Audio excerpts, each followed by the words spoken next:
Listeners, if you enjoy The Nocturnists, then you'll also enjoy Unleashed, Redesigning Healthcare, a new podcast about clinician-led innovation on the front lines of care. The featured guests are the clinician innovators themselves, their stories, their voices, their ingenuity, their commitment to their patients, and their humanity, and even the deeply felt gains in their own well-being. Unleashed is from our friends at the Dartmouth Institute, one of our sponsors for this episode. Learn more in today's show notes or search for Unleashed, Redesigning Healthcare anywhere you listen to podcasts. Support for The Nocturnists comes from the California Medical Association. At The Nocturnists, we are careful to ensure that all stories comply with healthcare privacy laws. Details may have been changed to ensure patient confidentiality. All views expressed are those of the person speaking and not their employer.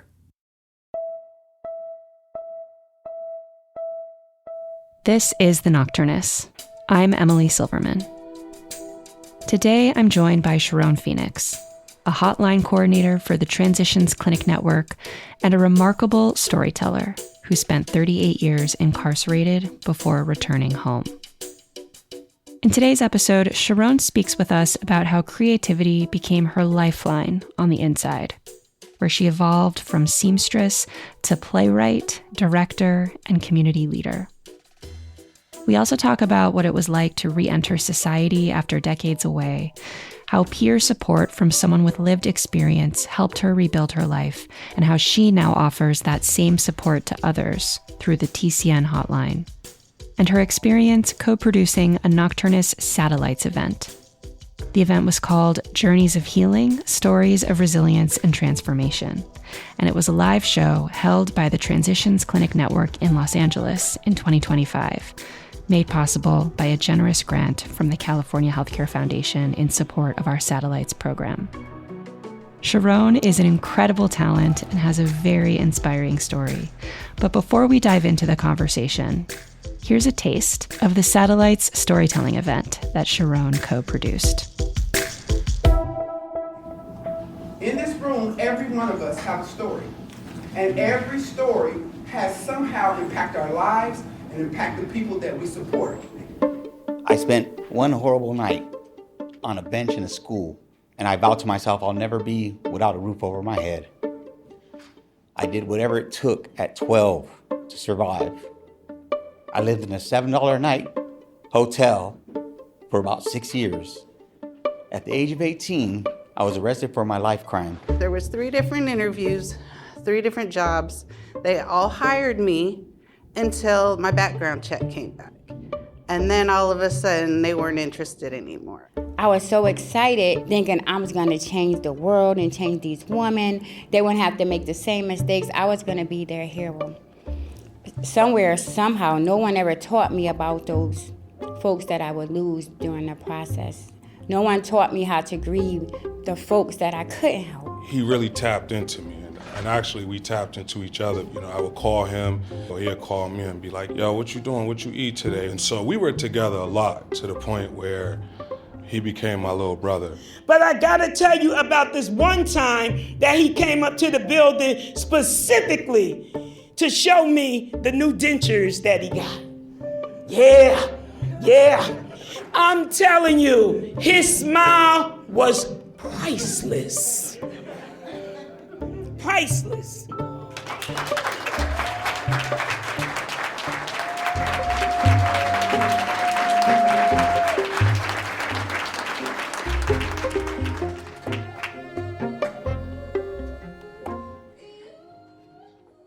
I am sitting here with the wonderful Sharon Fennix. Sharon, thank you so much for coming on to the Nocturnists. Thank you for having me. So maybe we could begin by just having you tell us about who you are and what you do. What is your role at TCN, and maybe like a day in the life of your work? My role at TCN is I am the hotline coordinator. We deal with men and women who are reentering society. I like to call them returning community members. A day in the life on the hotline is we answer calls from people who are inside and people who are just returned into the community looking for medical looking for a clinic, primary care doctor, mental health, someone that can help them navigate that system. Because, like, as a lifer and a former lifer, that can be very hard. The challenges of returning back into the community, something as simple as knowing how to answer a phone call on iPhone, knowing how to get on the bus. Those are some of the challenges that I myself went through in 2017. I kept hanging up on people trying to answer them because I didn't understand the red and the green dots or how to slide my phone. I got on a bus. I was going for an interview. I was an hour late because I went the wrong direction and ended up on the other side of the town when I needed to be at a certain place at a certain time. So those are some of the things that, as peer specialists, we are the experts at knowing what the other individual is going through. And so we answer phone calls from all the prisons in the state of California, and we connect them to a CHW, which is a community healthcare worker. That person is a person with lived experience. The model for TCN is that they hire individuals who have done time. Us on the hotline, I like to go a little further than saying that I just help them with medical. They call me on that hotline and they talk to me about a host of things that's going on in their lives, including the prison system. And as a peer, I'm able to use my empathy and compassion to help them move along and give them some advice. And I like to always let them know that, it's going to be your choice, but these are the things that help me out. So I know the model for TCN is that all of the hotline operators have personal experience from the inside. So I'm wondering, what was it like for you to connect with the hotline yourself when you were transitioning out and back into the community? And how did your experience being on the receiving end of that interaction inform the way that you now show up for clients as the hotline operator yourself? So this is what helped me when I was on the inside and I got out. I typically went to Southeast Medical. There was a CHW there. His name was Joe Calderon. And I kind of had some of the same thought processes about medical that I had leaving the system, that they were no good and they weren't going to do anything for me. So why am I wasting my time? I was met with Joe Calderon when I walked into the clinic. And first I thought he was just an average dude that was working for them and was getting ready to tell me the same spiel. But he pulled me to the side and said, "Hey, check this out. I did this many years.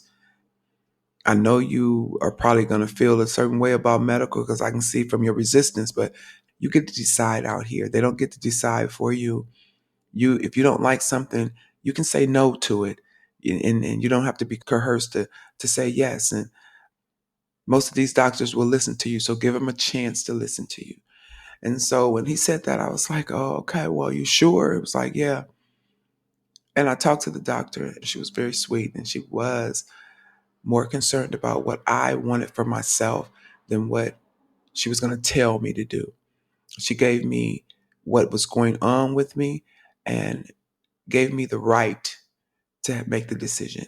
And I think that's the part that sold me on TCN at that point, and also that I had a person that was formerly incarcerated telling me these things. Because like I said, when we're in the inside, we depend on each other. And each other's word is the book in the Bible, not the CO's. So to hear another, comrade tell me that I can make choices for myself, that eased the fears. It also allowed me to open up to the provider, and it allowed me to create a dialogue with her. And we was laughing, and that's something I never did with my doctors. I felt humanized right then. That's something that I try to make sure that the callers get from me, is to make them feel humanized, to make sure that they're leaving that phone with a smile or a moment that they can go back and talk about. It makes complete sense to me that you would have trust and that there would be more credibility speaking to somebody who has a similar life experience to you. And I'm wondering, when people call, do they know that they're talking with someone who has been incarcerated? Do you disclose? Do you tell people your story? So when I get a call, the first thing I do is I greet them with, how you doing? How's things going? And then I tell them, the thing that makes it easier for the two of us to communicate is that I did 38 years in prison. I am you. You are my brother. You're my sister. That's how I talk to them. And I'm here to help you. I give them the motto. TCN hires individuals who have lived experience. And I'm one of those ones that have lived experience. And I express to them that I'm there to help in whatever way I can. I want to pull back a bit and talk about your creative life, because you are such a creative person and such an artistic person. Growing up, did you identify as an artsy person, a creative person, or tell us about maybe childhood and growing up and the extent to which creativity was a part of your world? Yeah, I think about that.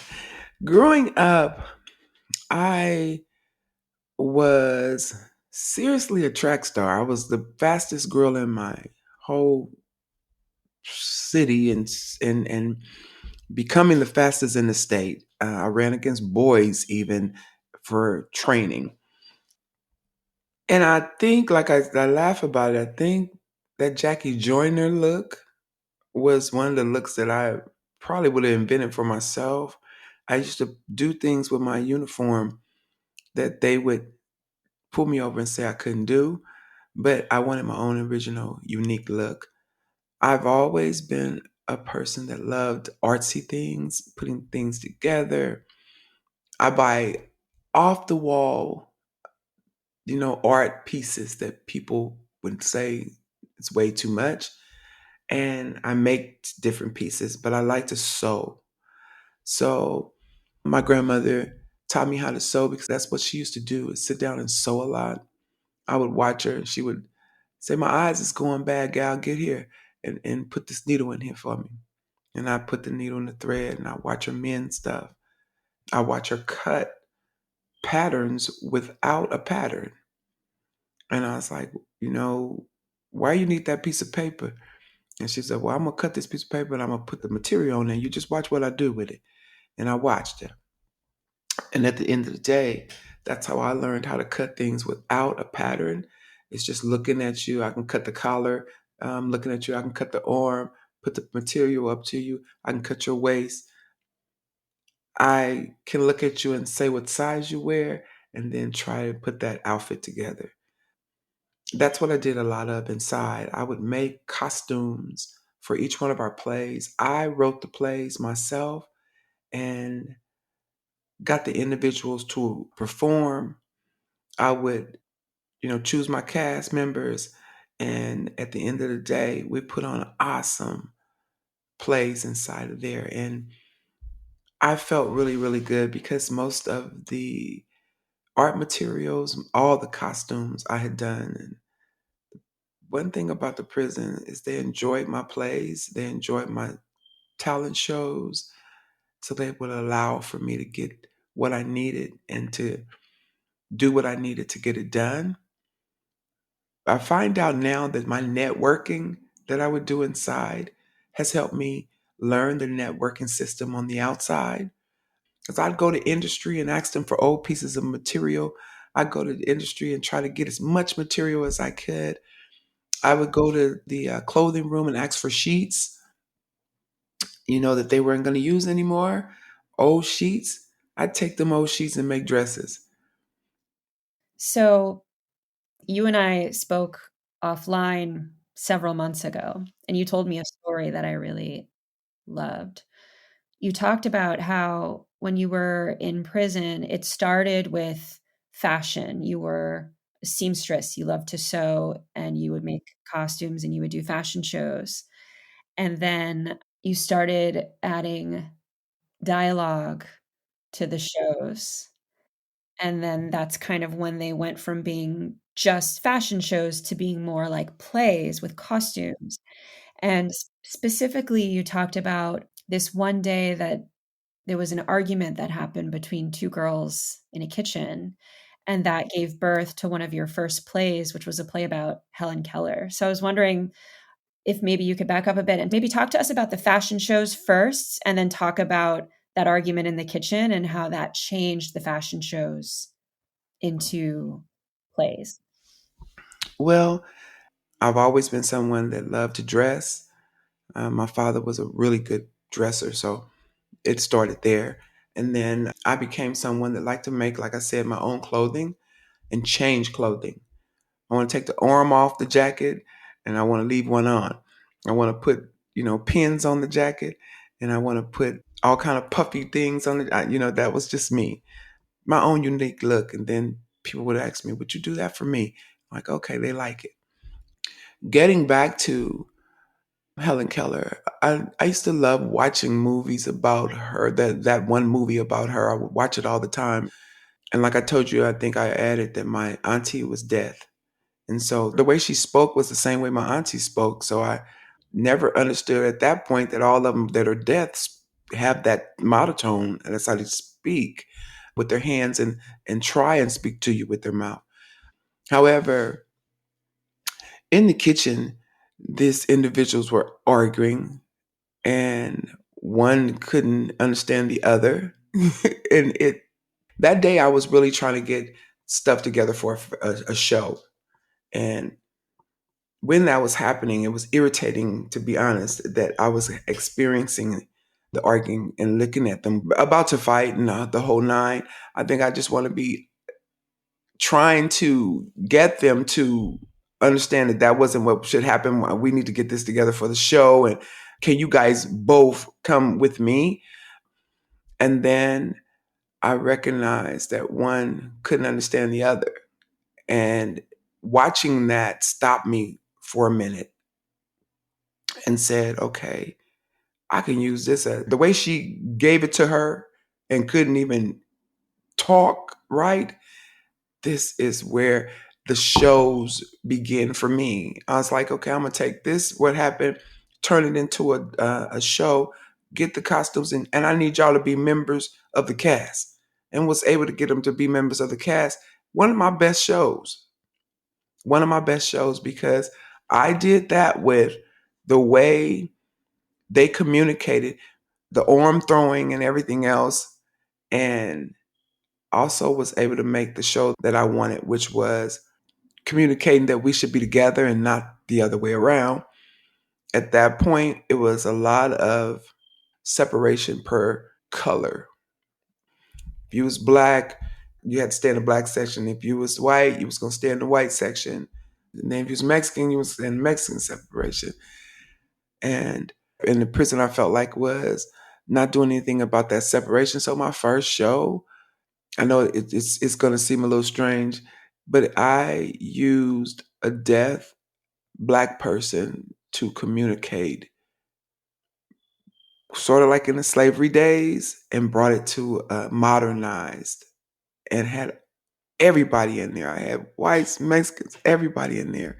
And that in itself changed my life like tremendously, because when you're writing a script, the audience has to receive it.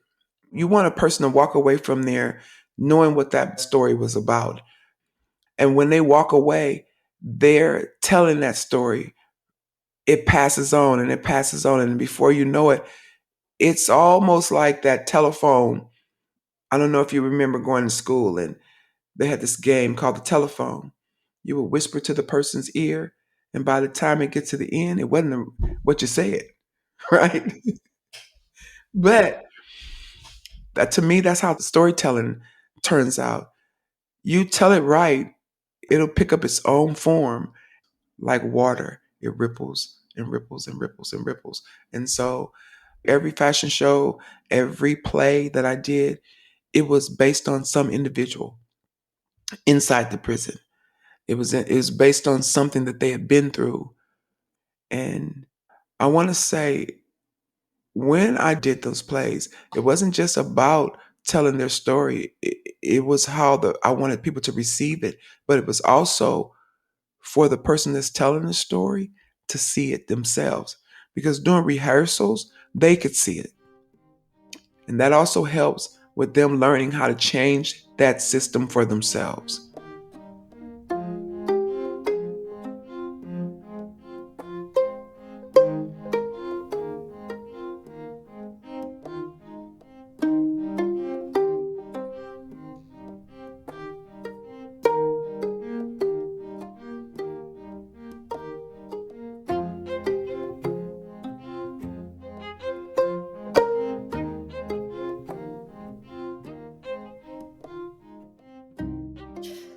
Can you tell me how you go about putting on a play or a production in prison? Like, I imagine before you arrived, these plays weren't happening. This was something that you started.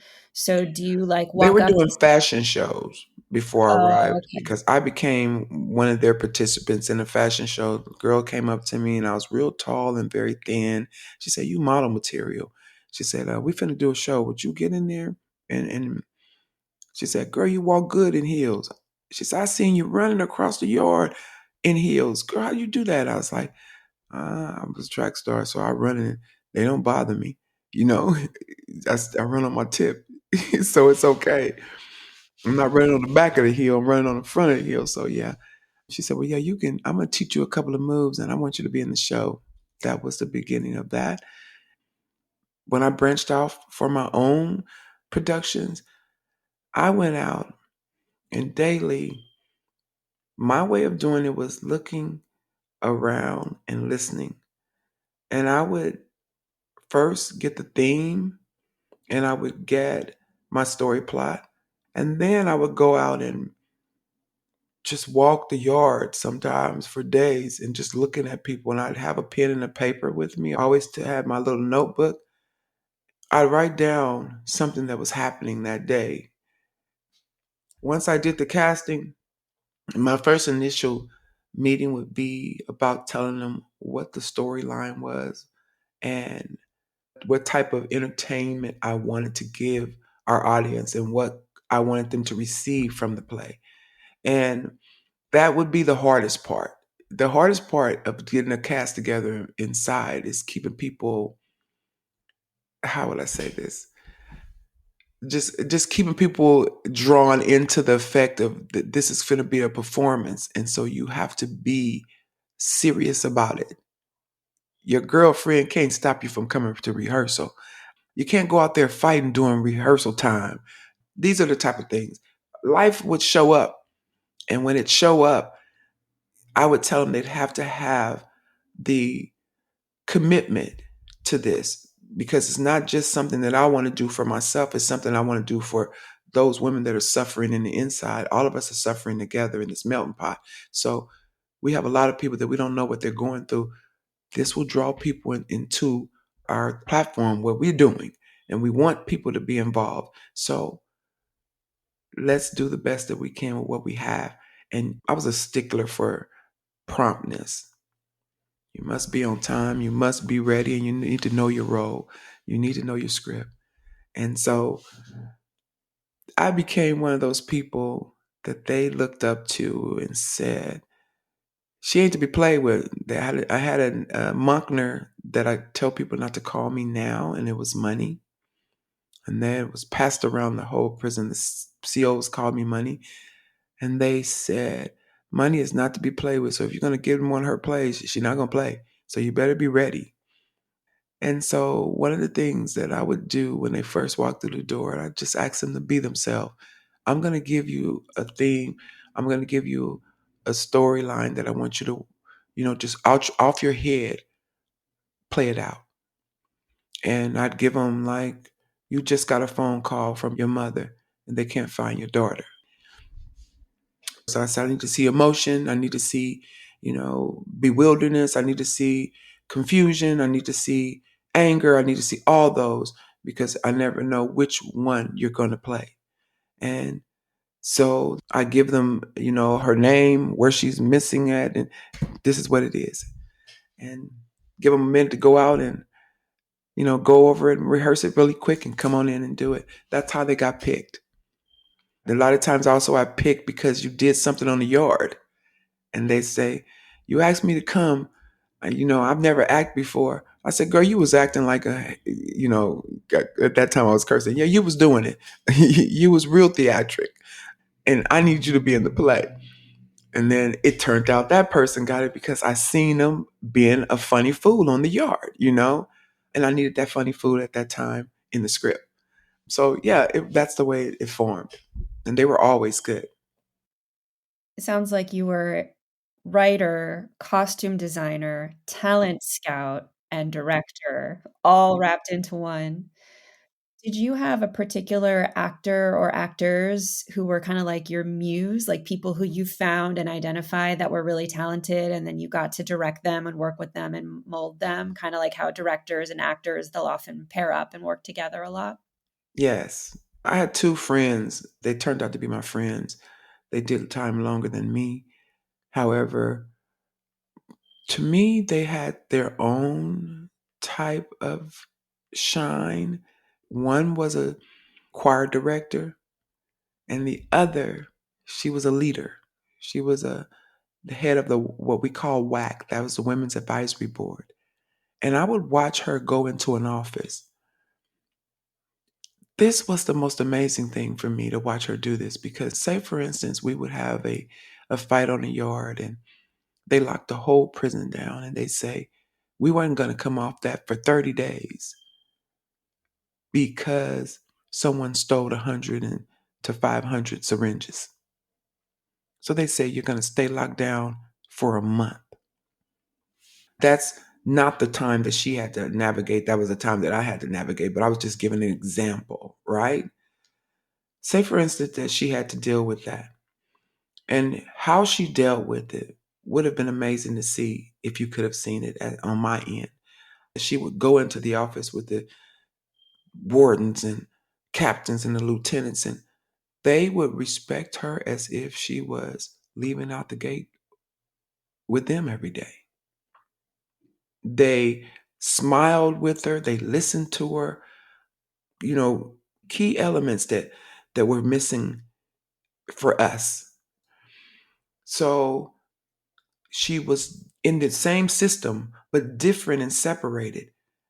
She went to a room just like us with another roommate, or maybe four roommates, and was able to keep her dignity and people respected her decisions. And I wanted to be that person. And that's exactly what I turned out to be. After Carlita left, I was considered her in being able to move things the way it should be and being able to be a buffer, a liaison between the two.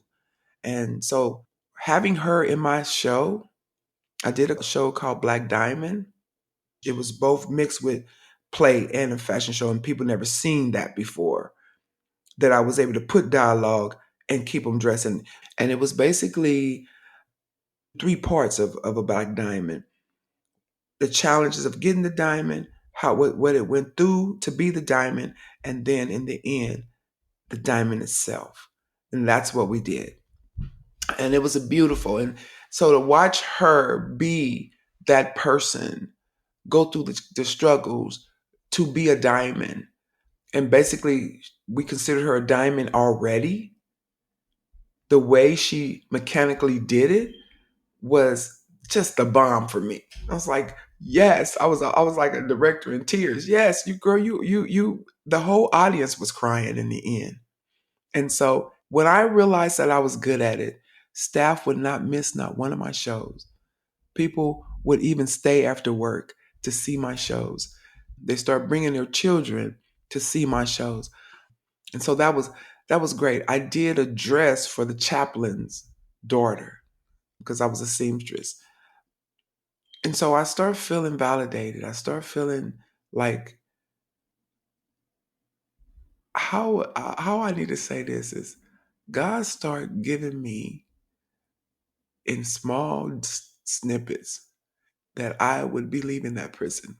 He started revealing things that I needed to know because at first I was listening to what they had said is that I would never leave that place. And so, because of my attitude, because I was doing a lot of fighting, because I was a piece of crap, and I really just thought I'd never go. But I did. And once I started seeing how my life was changing and the tables were turning, those plays helped me mold myself into a better person. Storytelling is, it's like I said, something we do every single day, but we don't see it as that. We see it as moving around mechanically and going through the things that we have to do in life. But if we sat back and looked at the things that people are actually going through, there is a story behind it. That's the most important thing.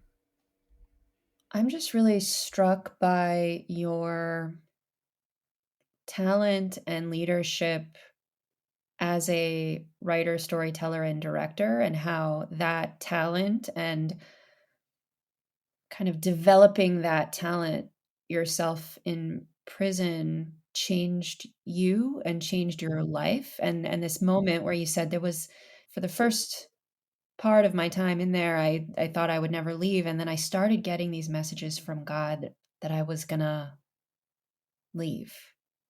And that had to do with your leadership role and how you personally were transforming. I had another question in mind, but I'm actually gonna ask a different question. Do you remember the first moment you knew for sure I'm gonna get out? I can't give you a first moment because like I said, he just kept sending signs. Like when you go through life and everything is no, from everybody is no. You just feel like you want to end it. But I gotta say, I was a coward in that sense. I can't take me out. You gotta do it. So I kept fighting people, hoping that one would one day. And that's the honest story. I kept saying, you're gonna have to kill me. I would place myself in that situation because I hoped that I would be done with this, right? I didn't want to continue to sit behind that wall. However, when I started seeing that I was able to use what I was learning from my own work, from these plays, when you really, really sit there and you think about what another person is going through, you can see why they went through it. And you have a choice in the matter. You have a choice to accept that that's what that person has been through, or you can be someone that judges it and ignore the message. And I chose not to ignore any of the messages. I stopped ignoring them because in the beginning, I was ignoring every message that people were sending to me. They were trying to change my situation. There was a handful of staff. You're too young. You've never even been in a juvenile system. You've never been incarcerated a day in your life. And then you got a life sentence. You can change it and get right on up out of here. I didn't want to change it. I was already feeling a certain way about being there. And I resigned to what people were saying, that I wasn't going to go anywhere. And so I began to make my time harder for me. And as I was making it harder for me, I was receiving the messages that people were saying. You know good, you ain't, I accepted it. But then you did undergo a change. A miraculous one. It sounds like there was no single moment where you knew you were gonna get out, that it was more gradual. If I had to say when I knew I was going to get out, it would have to be after I got off that floor in the boardroom, because I heard them say, you're found suitable, but it didn't register at first. Because what? I had to look at my lawyer and say, what did they just say? And the next thing you know, I was on the floor crying. But it didn't. When they said it, it was a delayed reaction for at least 10 minutes because I was stunned.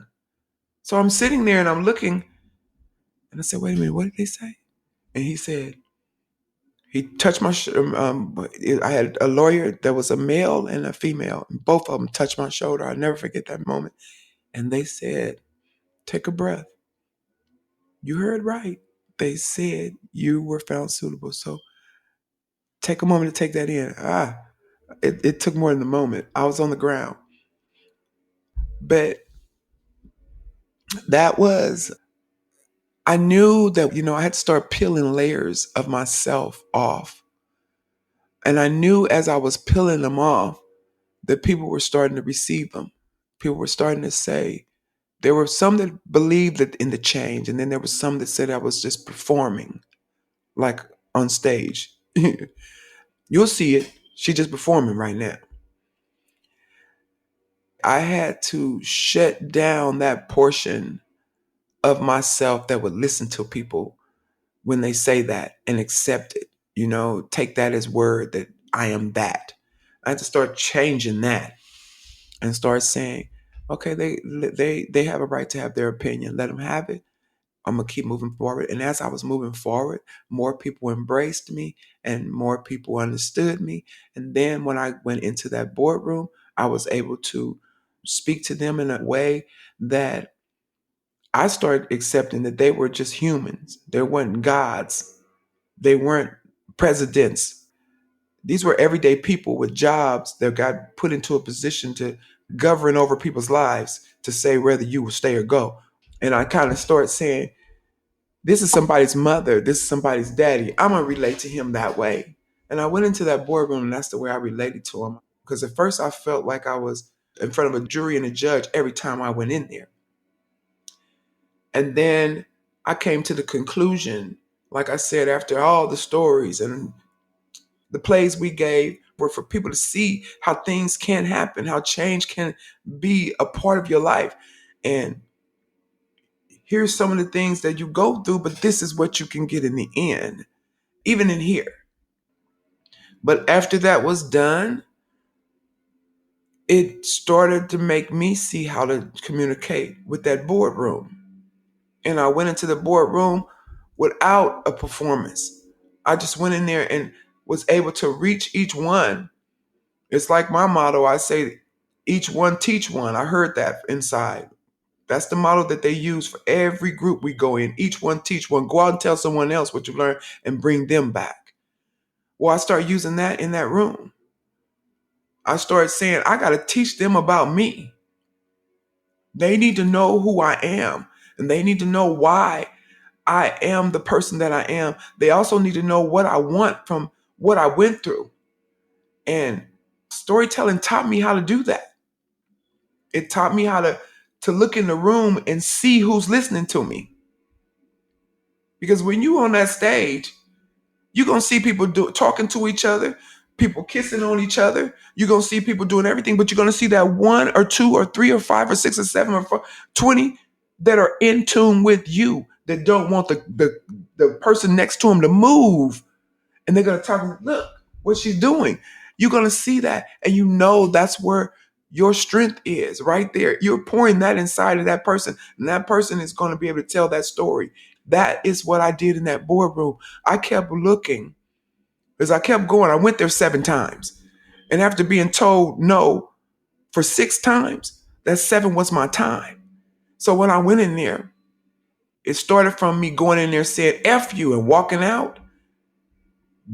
4 times I did that. 2 times I said, I ain't going to the board. Tell them to just do what they're going to do. From the 5th to 6th to the 7th, that was when I was learning me, knew who I was, knew what I wanted, knew what my decision was going to be, knew what was wrong with my life, and fixed pieces of me that needed to be fixed.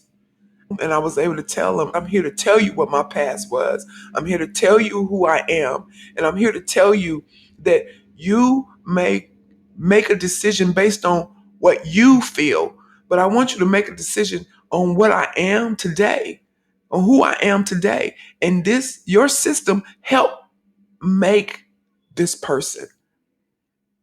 Because see, I told them your system can make or break a person, and you won't have anything to do with it, you yourself. It's just the system. I'm not blaming you as a board member for my life. And I'm not blaming anyone else for my life, because when I was old enough to make decisions, that's the time I was supposed to make them. But there has been prompts, I told him. There has been prompts in my life. And because of that, one time I went to the board and I told him, I said, have you ever had a person that could basically take your mind and mold it into the person that they want you to be, and you follow suit, you believe, you trust, you love? I had to describe my baby daddy to them so they can understand why I was where I was at in my life. And I did it. It wasn't an easy task, but I did it. And had that board member crying because she said, that's Stockholm syndrome. You didn't know where you were going. She was able to start telling me about me. We both cried together. She said, we need a recess. And even though I didn't get out that day, I knew that woman in that room was connected to me for that moment. And she was going to be connected to me for the rest of her life, because for her to have tears in her eyes and literally cry with me, not for a second, but for some time, she had to leave out and take a recess. I knew she understood a portion of me. And that is what storytelling gives you. Someone in that room hears you. Someone in that room feels you. Someone in that room knows what you've been through. Someone in that room needed to be in this place right now to see that, to help themselves out of a situation.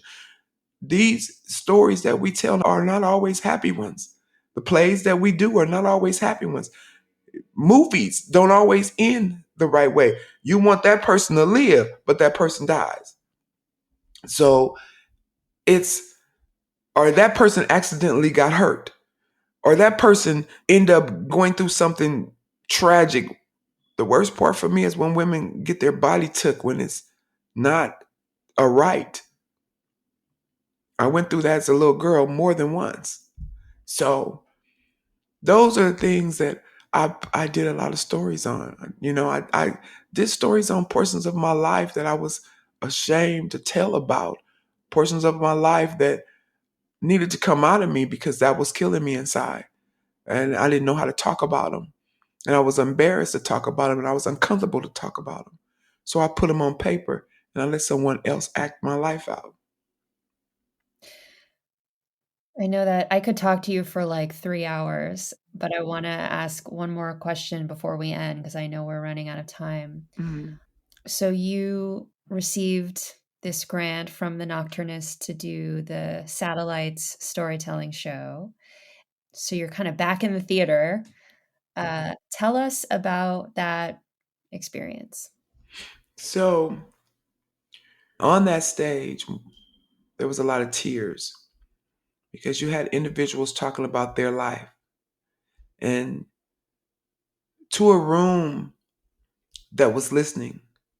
And so the audience makes the performance. We may not want to think that way, but they do. Because if you go into a room and you are someone that is a comic and no one's laughing, what does that do to you? That's so true. Okay? Yeah. If you are putting on a performance and people are walking out, what does that do to you? So the bottom line is that storytelling that we did, we wanted them to, one, tell your story as if you never got a chance to do so. Tell it to the people that you feel that you're interconnected to. You. There's an interpersonal relationship with us because all of us have done time in a system that we understand that it has mocked or it has helped at some point in our lives. But there was times when we didn't want to tell our story. So this is your chance to really, really let people know who you are, let people know about you. And so doing that, they got on that stage and they talked and they cried. They told stories about why they wanted to be community healthcare workers and experiences that they went through, to the point of one person telling a story about a patient that died and how that affected her. And I thought about that. I said to myself when she was telling it, there's so many of my friends that have died out here that spent 30 and 40 and 20 something years just to come out here and have maybe a year. Some of them have had only a couple of months. I still to this day got friends that are dying that did life sentences. I got one in the hospital right now. They're saying we should go to say goodbye to her, but I can't make it down that way to where she is. Can't take the time off. So I'm emailing and I'm texting. Tell her I love her. And while they were telling their story, you were telling it to an audience that wanted to hear it. Yeah, we're telling it to an audience that were paying attention. And that's one of the things that made it feel like not a performance for them, but the biggest group that they ever had to talk to. Do you have any dreams or aspirations of continuing your directing career or your writing career? Any projects or anything like that coming up? Well, pretty soon I'm going to be transitioning. Trump then did his thing on us. And so soon our hotline is going to close. What I want to do is what you guys do as podcasts, because it's so much that I want to talk about. And I want to be able to share these things with individuals that have been through what I've been through, and we connect and begin to tell others and open a forum where everyone can talk about things that today people don't want to talk about. Or today, if they talk about it, it's in such an ugly light. I don't want to be one of those podcasters that, get on and defame people. I want to be someone that sends the message and helps others give the message. And so I have already labeled it, She Just Wants to Talk. And I just want to get in there and do segments that make sense and has no filter to it. Because I don't think that everything needs to be filtered. I think that, if your story is a certain way, we need to hear it that way. Because inside, it was always how we should speak. There was a monotone that we needed to make sure we used. We got to take the shackles off of people's feet in order to hear the story. You got to meet people where they are. It's a new sense. Today, I believe we don't do enough. I'm really excited to hear that you're thinking about starting your own podcast and would love to help in whatever way You're I great. can. And just want to say that your story is so amazing and so inspiring, and it's a story about storytelling.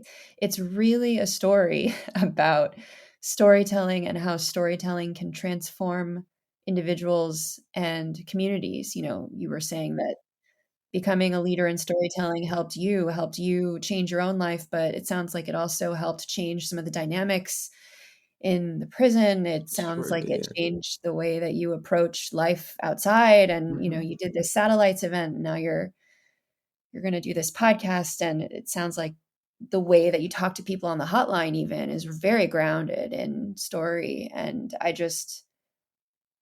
find that all just to be really powerful, and wanted to say thank you so much Thank you. for applying to our grant program, to putting on such an amazing satellites event, and also for coming on today to share your story with me and with the Nocturnist audience. We're really grateful. And Let's stay connected. I don't want this to be a distance. I want to be able to reach out to you. If I'm getting ready to do a performance, or if I'm getting ready to do a segment of a podcast, I like to talk to you and you advise. I mean, we understand what the Nocturnists motto and what it means, what you invented in this thing, right?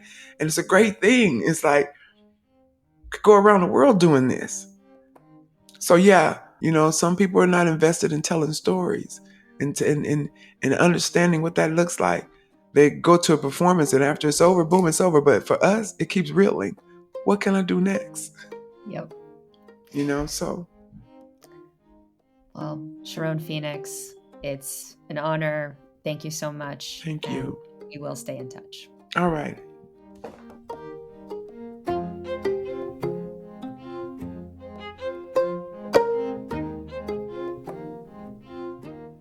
This episode of The Nocturnists was produced by me and producer and head of story development, Molly Rose Williams. Our executive producer is Allie Block, and Ashley Pettit is our program director. Original theme music was composed by Yosef Monroe, and additional music comes from Blue Dot Sessions. The Nocturnist is made possible by the California Medical Association, a physician-led organization that works to ensure the doctor-patient relationship remains at the center of medicine. To learn more about the CMA, visit cmadocs.org.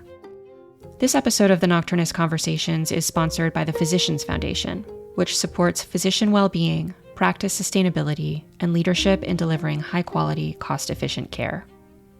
The Nocturnist is also made possible by donations from listeners like you. In fact, we recently moved over to Substack, which makes it easier than ever to support our work directly. By joining us with a donation of $2, $5, or $10 a month, you'll become an essential part of our creative community. I'm your host, Emily Silverman. See you next week.